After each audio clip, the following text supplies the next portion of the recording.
factors that have enabled globalization. वो कौन से फैक्टर्स हैं, कारण है जिसके कारण भारत ग्लोबलाइजेशन को शुरू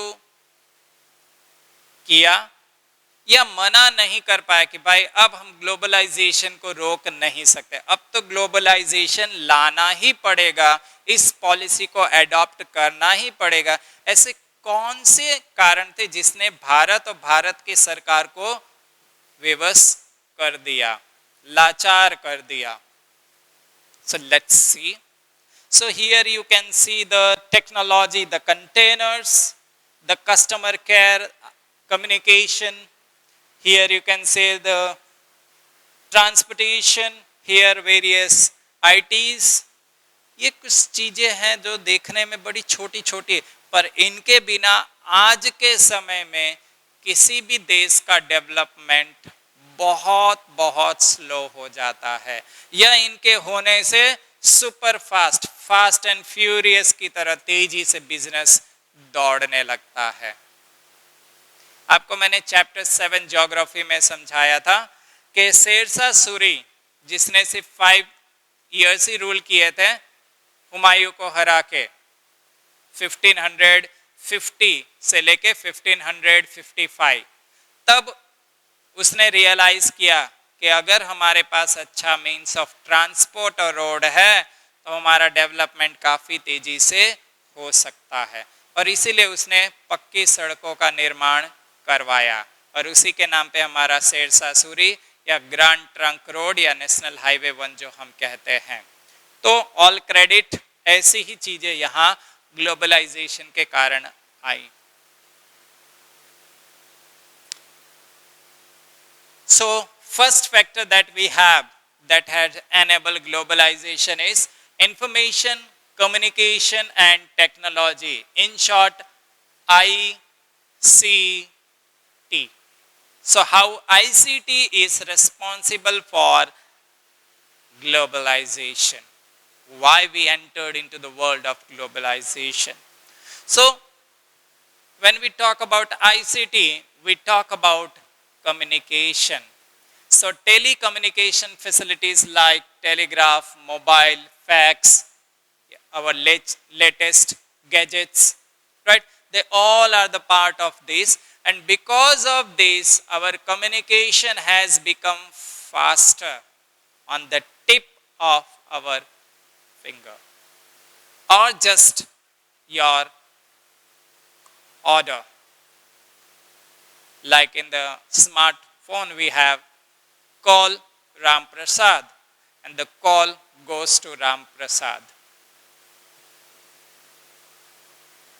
So all the credit goes to ICT.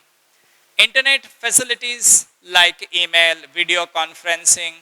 So today during COVID-19, business are not closed. We are not meeting face to face, but because of internet, even sitting at different part or corner of the world, we are running our business. And through video conferencing. The seminars that we used to attend sitting in Gujarat, and then when the seminar is there, we had to go to Delhi, we had to go to Mumbai, we had to go to Chennai, we had to go to Bangalore, and all the thanks to internet. Today, sitting at our home or while traveling also, the seminar has converted into webinar, and that webinar is possible because of internet. So sitting at home, you are getting the best of every coaching, every teaching, every conference. Sitting at home, you are getting yoga classes. Sitting at home, you are getting the web designing. Sitting at home, you are learning decoding. Sitting at home, you are learning aerobics. Sitting at home, you are getting education. Sitting at home, you are learning how to build your personality and many more. And all the credit goes to ICT. So here you can see with the help of the ICT, right, we can get the weather reports, right? We get in the news, आज मौसम यहाँ पे sunny रहेगा, यहाँ पे बारिश के साथ बिजली आएगी, right. Then we have the government services, village and knowledge centre, supermarket, farmers trust and not for profit organization, commodity exchange, agro university and research center, bank and insurance. All these functions so properly and in coordination, and all the thanks goes to internet, that is ICT. आज से 10-15 साल पहले अगर आप देखो, हमें हर एक चीज का हिसाब किताबों में लिखना पड़ता था, और जब से कंप्यूटर आया, कंप्यूटर में फ्लॉपी डिस्क आई, और आज हमारी पेन ड्राइव, आज तो हमें कुछ नहीं, बस हमारे ईमेल में सेंड कर दिया या गूगल ड्राइव में सेव कर लिया, कहीं पे भी जाएं, आपको कोई भी अमाउंट ऑफ डेटा चाहिए वो आपको अवेलेबल हो जाता है। तो आज हमें वो मोटी मोटी इतनी सारी किताबों को संभालने की आवश्यकता नहीं है, and that is because of the ICT। Modern transportation, आज कोई भी देश तरक्की इतनी तेजी से क्यों कर पा रहा है, उसका दूसरा कारण है मॉडर्न ट्रांसपोर्टेशन। वो दिन अब बीत गए जब हम घोड़ा गाड़ी, बैलगाड़ी, राइट, या टोंगा चलाते थे और हमारा धंधा होता था। Now all these are outdated, or maybe rarely you see in the remote areas of our country. Today everything with the latest transportation. So that's why because of transportation and communication we can say दुनिया एक घोंसला जैसा छोटा सा बन गया है कि आज हम किसी भी दुनिया के कोने में बहुत ही शॉर्ट टर्म में विद इन 24 आवर्स दुनिया के किसी भी कोने में हम पहुंच सकते हैं या बातचीत कर सकते हैं, वो भी फेस टू फेस, एक दूसरे को देखते हुए। So fast import and export of goods, transportation और कम्युनिकेशन के कारण हम फटाफट हमारा बिजनेस कर सकते हैं। इंपोर्ट करना है तो हजारों लाखों करोड़ में इंपोर्ट हो जाता है और एक्सपोर्ट भी हो जाता है। तो दोनों चीजें आज काफी तेजी से हो पा रही हैं और उसका क्रेडिट जाता है मीन्स ऑफ ट्रांसपोर्ट, तो रेलवेज, रोडवेज, एयरवेज, राइट, ये सभी के कारण। तो अगर हैवी और बल्कि है तो रोडवेज सबसे बेस्ट है, और इसीलिए एक कंट्री से दूसरी कंट्री में इंपोर्ट एक्सपोर्ट लाने के लिए जो है वो वाटरवेज का हम इस्तेमाल करते हैं। और अगर बहुत अर्जेंट है और कोई डेलिकेट चीज है तो हम एरोप्लेन का इस्तेमाल करते हैं, तो एक ही दिन में हमारा जो है डिलीवरी हो जाती है। तो किस प्रकार का बिजनेस है, कैसी रिक्वायरमेंट है, उसके अनुसार हमारे पास मीन्स ऑफ ट्रांसपोर्ट है। इम्प्रूव टेक्नोलॉजी, नई नई टेक्नोलॉजी आ गई, तो पहले हमें किताबों में सब कुछ रिकॉर्ड रखना पड़ता था। आज यहाँ से ऑर्डर दिया, ऑर्डर फैक्स किया, वहां से प्रिंट निकला, ईमेल कर दिया, पेमेंट भी हो जाता है। तो credit goes to technology. Reduction in cost and high speed, पहले बहुत खर्चा लगता है, हमें मीटिंग करनी होती थी, आज से शायद 10 साल पहले ऑन एन एवरेज अगर हम कहें तो मीटिंग के लिए हमें अब्रॉड जाना पड़ता था। अब बात एक बार में ही तो नहीं बनती है, तो फिर हम जाएंगे दुबई, दुबई में 3-4 दिन रुकेंगे, उनसे बात करेंगे, चलिए ठीक है हम हमारे हाई अथॉरिटी से बात करें, हाई अथॉरिटी से फिर यहाँ डिस्कस करेंगे, फिर तो कई बार धक्के खाने पड़ते थे और एक बिजनेस डील को से वीक या 15 दिन या महीने लग जाते थे। बट आज घर बैठे बैठे एक दूसरे से वीडियो कॉन्फ्रेंसिंग के द्वारा हम डील साइन कर लेते हैं, यहाँ से एक दूसरे का जो क्या बोलते हैं कॉन्ट्रैक्ट भी साइन हो जाता है, एक कॉपी उनको, एक कॉपी हमें मिल जाती है।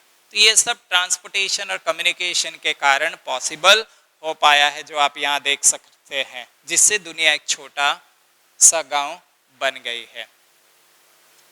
थर्ड, वर्ल्ड ट्रेड ऑर्गेनाइजेशन, जितनी तेजी से हमारा ट्रेड बढ़ रहा है, राइट, तो फाइनली वर्ल्ड ट्रेड ऑर्गेनाइजेशन के कारण भी ये पॉसिबल हो पाया है।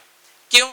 दुनिया की बहुत सारी, खासकर यूरोपियन कंट्री की अगर हम बात करें, so they are capitalist and MNC. Capitalist यानी जो प्रॉफिट ओरिएंटेड होती है वो, राइट, कि maximum profit short time business में कमाती है। तो ये सभी का कारण क्या था कि एक ऐसा मार्केट बनाया जाए जहां हर कोई फ्रीली ट्रेड कर सके, कोई प्रकार का रेस्ट्रिक्शन ना हो।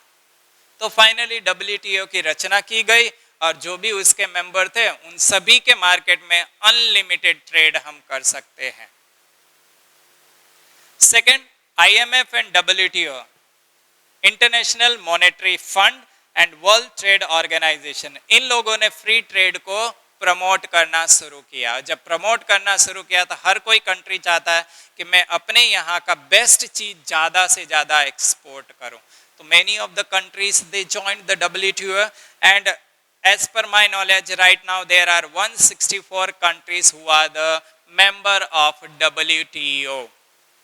तो ये सब 164 कंट्रीज एक दूसरे के कंट्रीज में अनलिमिटेड जो है ट्रेड कर सकते हैं।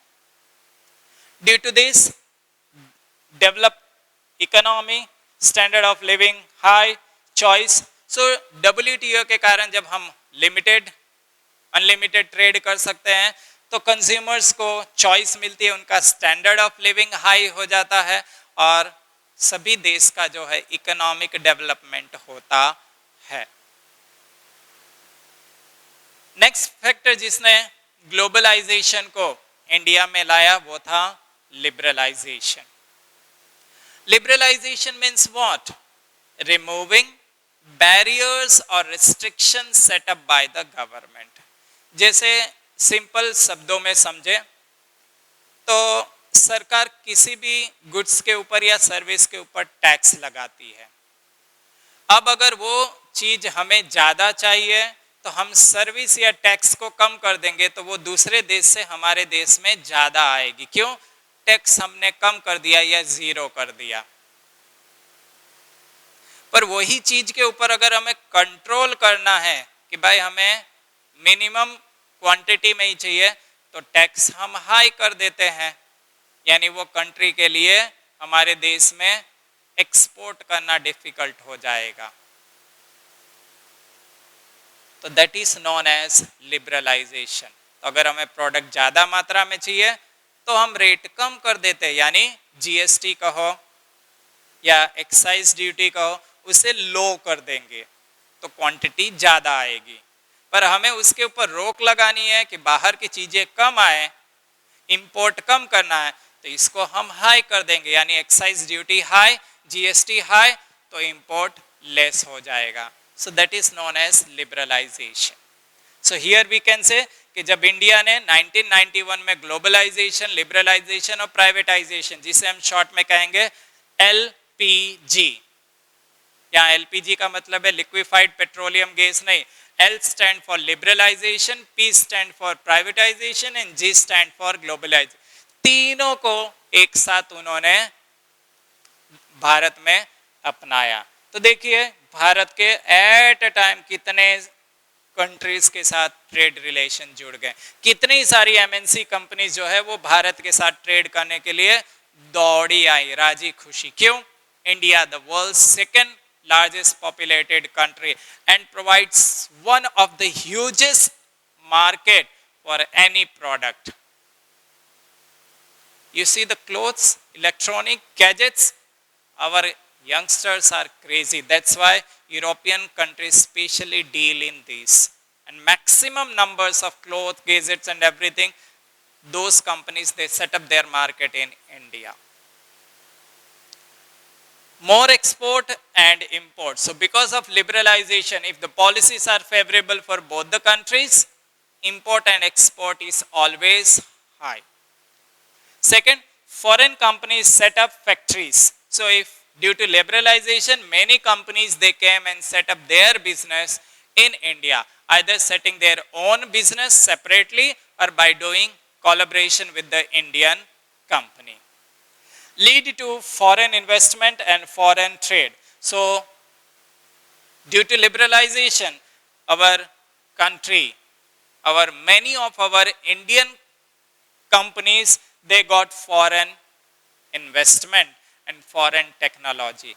And due to that, our local company, our Indian company, they have become an MNC company today, like Ranbaxy, Tata, Cipla. They all have become an MNC company because they got foreign investment.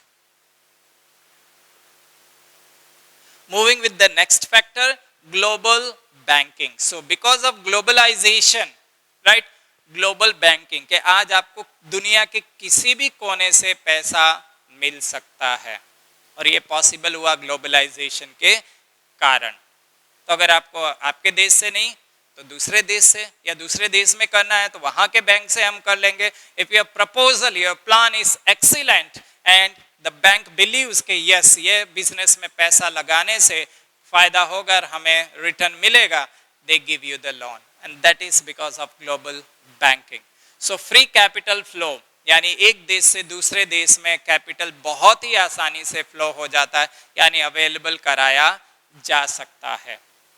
More foreign investment and foreign trade, जब global banking होता है पैसा एक country से दूसरी country आसानी से transfer हो जाता है, मिल जाता है, तो फॉरेन इन्वेस्टमेंट और फॉरेन ट्रेड जो है काफ़ी ज़्यादा होने लगता है। यहाँ कुछ आपके लिए डेटास दिए हुए हैं, राइट, कि bank ranked by business size March 2019 कि किसने कितना इन्वेस्टमेंट किया, not only in India even across the world. तो आप देख सकते हो एसबीआई ने जो है 52.05 लाख करोड़ का बिजनेस किया था, यानी मार्केट शेयर बोले तो 22.5%। पीएनबी, ओबीसी, यूनाइटेड बैंक मिलकर 17.94 यानी market share 7 and so on. तो ये सब पॉसिबल क्यों हो पाया? All because of globalisation. So that's why we can say उसके कारण इकोनॉमिक इंटीग्रेशन होता है, कॉस्ट रिडक्शन हो जाता है, ट्रेड इंक्रीज हो जाता है और मॉनेटरी एंड फिजिकल पॉलिसीज जो है काफी बेहतर हो जाती है एक दूसरे के लिए। ग्रोथ ऑफ एमएनसीज, तो ग्लोबलाइजेशन के कारण बहुत सारी एमएनसी कंपनी हमारे इंडिया में आई और हमारी नेशनल कंपनीज जो थी वो इंटरनेशनल बन गई। तो rapid growth of Microsoft, Nike, McDonald's lead to globalisation. इन सभी कंपनीज के कारण जितनी तेजी से ये राइट नेशनल से इंटरनेशनल, तो they become an inspiration for other countries also कि अगर ये कंपनीज इतनी तेजी से बढ़ सकती है तो हम क्यों नहीं। So our government could not stop globalisation, let's give a green signal to globalization, and finally globalization entered into India and even our Indian company became MNC company.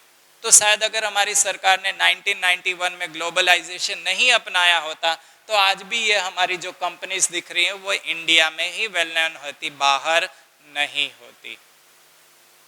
So we have to take risk. MNC's investment fast, specially in fast food, farms, mines, electronics, इनका ज़्यादातर जो investment देखा गया है वो इन areas में आता है जो फटाफट ग्रोथ रेट देता है। तो फास्ट फूड सब जगह चलता है। मैकडॉनल्ड्स की बात करें, सभी जगह, डोमिनोज, यूएस पिज़्ज़ा, कहीं पे भी जाइए ये सब चल रहे हैं, राइट। इंटरनेशनल मार्केट, एक लोकल कंपनी को इंटरनेशनल मार्केट प्राप्त हो जाती है। तो ये हमारी नेशनल अब इंटरनेशनल हो गई, ये तो ऑलरेडी इंटरनेशनल थी।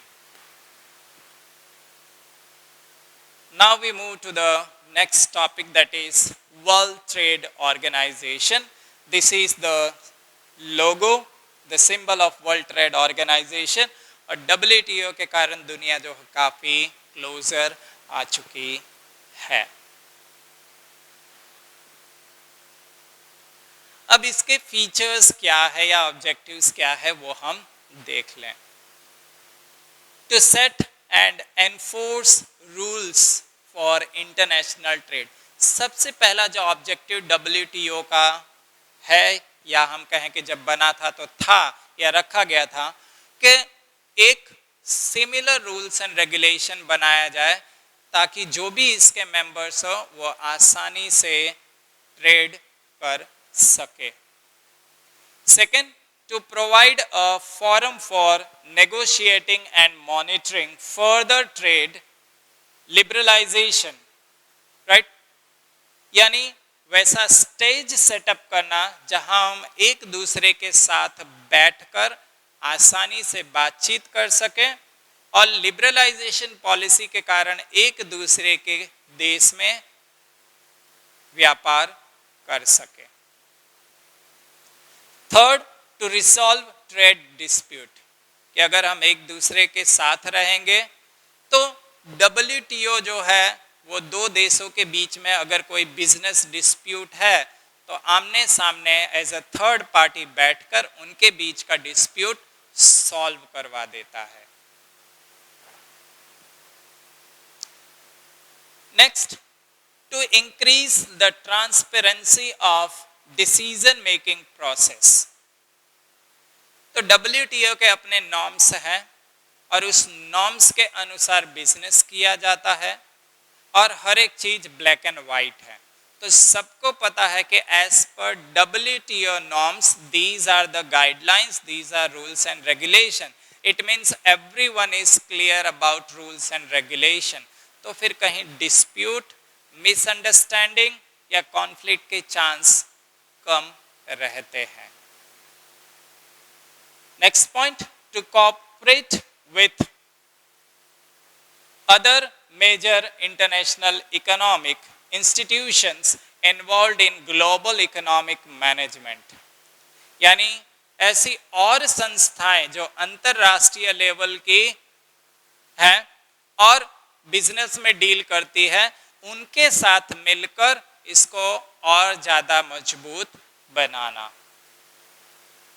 To develop countries benefitful from the global trading safety, यानी हर एक कंट्री को हेल्प करना, यानी जो डेवलपिंग कंट्री है या अंडर डेवलप्ड कंट्री है उनको मदद करना कि वो भी एक इंटरनेशनल लेवल तक आ सके या उनके देश का जो डेवलपमेंट है वो फास्टर हो सके। Now we are going to learn about what are the positive impacts of globalisation and then we will learn about the negative impact of globalization. So the first positive impact that we have is easy to communicate. आज globalisation के कारण, जैसे मैंने बार बार आप repeat किया है, हमारा communication बहुत ही स्ट्रॉन्ग, क्विक, फास्टर हो चुका है।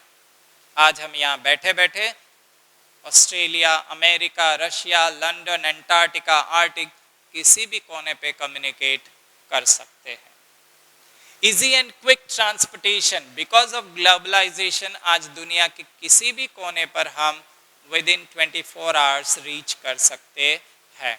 वो समय गया जब हमें अफ्रीका से यूरोप पहुंचने में 3 महीने लग जाते थे। If you remember last year we learn the slave trade that was started in France. Because of trade, generally the exchange of culture takes place. जब हम बिजनेस करने जाते हैं तो हमारा खाना पीना, रहन सहन, हमारी सोच, ये सभी दूसरे देशों के साथ हम शेयर करते हैं, वो हमारे साथ शेयर करते हैं और इस तरह एक देश का कल्चर दूसरे देश के साथ मिल घुल जाता है। Indo Greek architecture, recently Ganesh उत्सव गया। गणेश उत्सव जो है वो it is main festival of Maharashtra, but क्यों आज गुजरात में बहुत ही हर्षोल्लास से मनाया जाता है? क्यों? बहुत सारे मराठी आके गुजरात में रह रहे हैं, बहुत सारी गुजराती जो है जाकर महाराष्ट्र में रह रहे हैं। तभी नवरात्रि जब आएगी तो बहुत सारे स्टेट्स में नवरात्रि धूमधाम से मनाई जाती है। या आज हम father's day, mother's day, chocolate day, teddy bear day क्यों मना रहे हैं? Exchange, because of globalisation. More FDI, foreign direct investment, globalisation के कारण हमें ज़्यादा से ज़्यादा इन्वेस्टमेंट मिलता है, यानी ज़्यादा से ज़्यादा डेवलपमेंट, ज़्यादा से ज़्यादा business. Hike in international business, FDI foreign investment मिलेगा तो बट ऑब्वियस है कि हमारा इंटरनेशनल बिजनेस ज़्यादा होगा। जितना ज़्यादा फॉरेन बिजनेस होगा उतना ही हमें फॉरेन एक्सचेंज मिलेगा। and higher the foreign exchange, faster will be the growth of economy. Local companies turn into MNC. Already मैंने आपको बताया कि कैसे हमारी बहुत सारी इंडियन नेशनल कंपनीज जो है वो इंटरनेशनल कंपनीज बन गई, एमएनसी कंपनीज बन गई. ग्लोबलाइजेशन के कारण कंज्यूमर को वैरायटी, क्वालिटी और डिजाइन प्रोडक्ट्स मिलते हैं एट ए चीपर रेट. नई टेक्नोलॉजी मिलते हैं, नए मेथड्स मिलते हैं, लोगों का स्टैंडर्ड ऑफ लिविंग काफ़ी हाई हो जाता है. और सबसे ज़्यादा अच्छी बात है कि एमएनसी कंपनी के आने से एम्प्लॉयमेंट क्रिएट होता है. नाउ नेगेटिव इम्पैक्ट का है तो बड़ी बड़ी कंपनियों के आने से छोटी छोटी कंपनियों का सर्वाइवल डिफिकल्ट हो जाता है, जिसके कारण हाई अनएम्प्लॉयमेंट रेशियो देखने को मिलती है. बहुत सारी छोटी छोटी जो बिजनेस होते हैं उनको ताला लगा देना पड़ता है. So they are hindrance to small business. Right, case of Ravi आप देखेंगे कि जिसने कैपेसिटर का बिजनेस शुरू किया था, विद इन 10 ईयर उसको बंद करना पड़ा. क्यों? जब एमएनसी कंपनी हमारे इंडिया में आई तो वो सरवाइव करना डिफिकल्ट हो गया. वर्कर्स एक्सप्लॉयटेड, क्योंकि एमएनसी कंपनी आती है, लेबर लॉज में काफ़ी रिलैक्सेशन दे दिया गया है, तो लेबर परमानेंटली हायर नहीं किए जाते हैं. तो अगर 7 दिन का काम है तो 7 दिन रखेंगे, 8वें दिन thank you, bye bye, see you, tata. तो it leads to labour exploited.